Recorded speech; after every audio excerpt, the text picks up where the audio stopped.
Hi, this is Heather Groom, and welcome to High on Utah. We're going to talk about the 3 myths that most first time home buyers have heard or thought about, and how they really do not apply in the current market that we're in right now. And so, first of all, I would say, the first point that I want to bring up is about a down payment. A lot of people think that you need to have 20% down for a house. And, back in what I'm going to call the olden days, that was true. And of course, 20% down, that's a great thing. If you have it, that's great. And it does save you on a mortgage insurance fee that is included in a loan. As far as, if you're looking at your payment, if you come in with less than 20%, then you do pay what we call PMI, or it's a mortgage insurance. But again, the bank is taking a risk because you have less involved in that transaction as far as your own money. And so, rightfully so, they're going to put a little, usually, you may have a higher interest rate. You also would probably have mortgage insurance. So, those are things to factor in. But I want to be clear, those are things that shouldn't stop you from buying a home. They might be a little bit annoying, but in the end, you're going to be glad that you purchased, because getting into the market is the most important thing. And so, going back to this point around a down payment, traditionally, like years ago, I remember even when I bought my first home, we thought we needed 20% down. And I remember saving it and trying to come in with that amount. And that was really hard. And my first home, not to make some of you jealous, but my first home was a tiny home at about 1,500 square feet in West Lehigh. And that was about 30 years ago, when we paid $100,000 for that house. And at the time, that was big money. That was really hard for us. And I think that our first house payment was about $1,000 a month. And we had an interest rate, by the way, of 7 7/8. And I remember just thinking that we were so lucky to have such a low interest rate. So, well, I remember my parents, I think when they bought their home, it was 18%. And so, definitely a different economy now. And so, kind of going back to that story, a lot of people saved up 20% and, in order to get into a home. And now what we're seeing is that people are putting down less money if they're a first time home buyer, and maybe the mortgage payment might be a little higher than they want. But at the same time, they're in the market, and that's important, because oftentimes the market can outpace you at how fast or how slow you save the money for your down payment. So there are some people I know that they've saved for 10 years, a house payment, or sorry, not a house payment, but a down payment, and they've saved for a number of years. But then meanwhile, if they would have actually purchased, they would have actually made more money, because maybe the house has increased, $100,000, and they were able to save up $75,000. And so it doesn't always mean it's the best thing to do.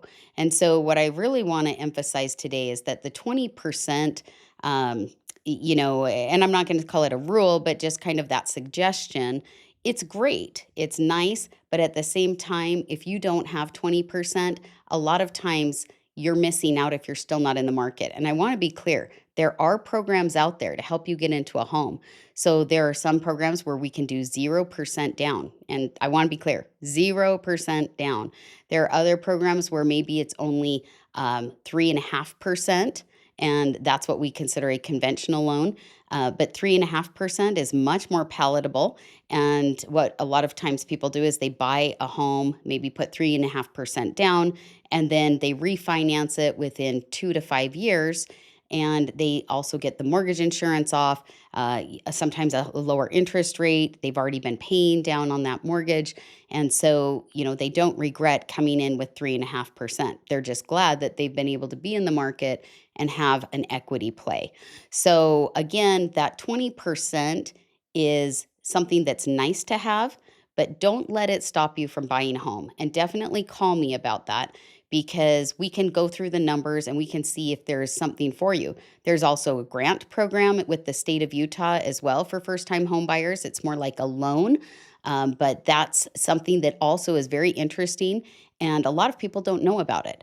So give me a call if you're looking for to purchase, and you haven't purchased before if you're a first time buyer. Now, I want to talk about another point, and I'm going to say this is point number two, and that is about house hacking. I know there's cool videos out there, and people are telling you, oh, it's great to house hack.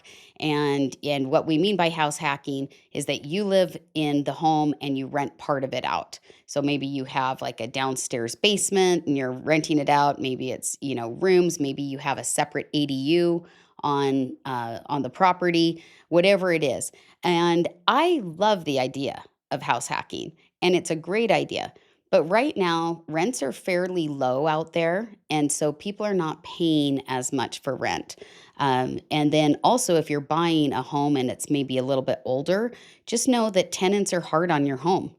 And as a landlord, what's hard is when you're a first time home buyer, you're on the hook to make sure that also their living conditions are good. And so, for example, if their dishwasher breaks, you're on the hook to buy another one. If you've got problems in the house, you've got to make sure that you're fixing it up, and you're even responsible down to, usually the light bulbs. And so there's a lot of responsibility, and people that I know that have house hacked, they don't always recommend it, like especially my first time home buyers, because it's a lot of stress on them and it's sometimes unanticipated costs.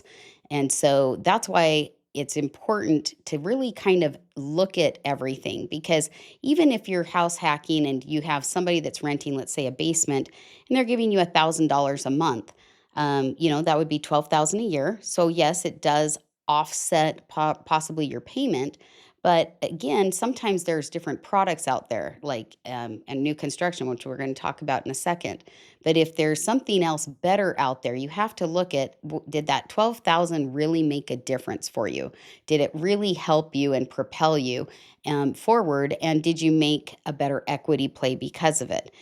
Usually, when I look side by side at different products, it usually doesn't pay off 100% to have people renting your basement. I have a lot of investors that after a while, they sell their homes because they start to get a lot of wear and tear. And especially if you're in certain areas near schools and it's an older home, you have bigger problems like sewer pipe. If you have to replace a sewer pipe on an older home, you're looking at anything from ten to $30,000, and that is not always covered. In fact, it's very rare that it is covered by homeowners insurance.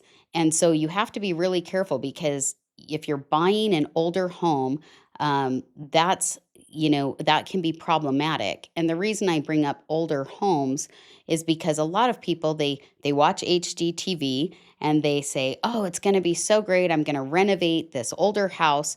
And then when they start to get into it, it's more costly than they anticipated. There's more cost, there's things that break, and I call it the unintended consequences. So usually if you open up a wall and you're there to, let's say, just replace a little electrical, then you find out that there's something else wrong. And so it can kind of spiral, and one thing can lead to another. Um, and so I've had just even recently family members that have done this, and it was far more costly for them to buy an older home and try to renovate it and then rent out part of it. It was a lot of headache, was a lot of money, and they really didn't make as much money, which also leads me to my third point. And this one's a little bit related as well, but new construction can be affordable. Most people think that new construction is out of their price range. And new construction is so nice because then you have warranties on the things that are inside the house, right? And you may have like a 20 or 30-year warranty on the roof.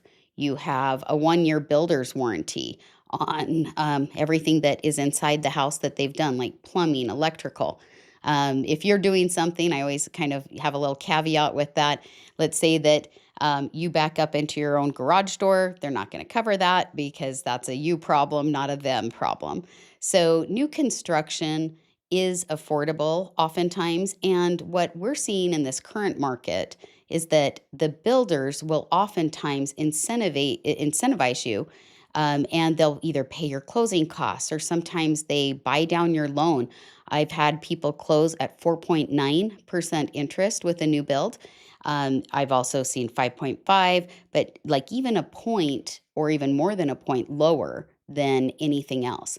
And so, what's interesting for my first time home buyers is they'll actually look side by side at two different products and they'll say, okay, so this older home that needs $30,000 of renovations would actually cost me more money per month than this brand new home. Like it doesn't even make sense to them. And so that's why it's important to have a realtor that understands new construction also. I do a lot with new construction and I know where the deals are. And they're not always easily found online.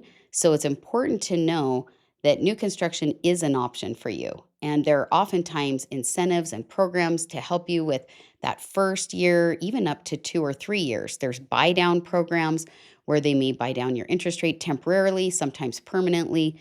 And so there's many options for first-time home buyers out there. I know it can be overwhelming, and you can look online and look at different products, and it's important to know what you can afford and what's out there. And so definitely give me a call. I love first-time home buyers. I love helping. I wish I would have had a mentor and a friend during that process. And so give me a call, and I'm glad you tuned in today. Thanks.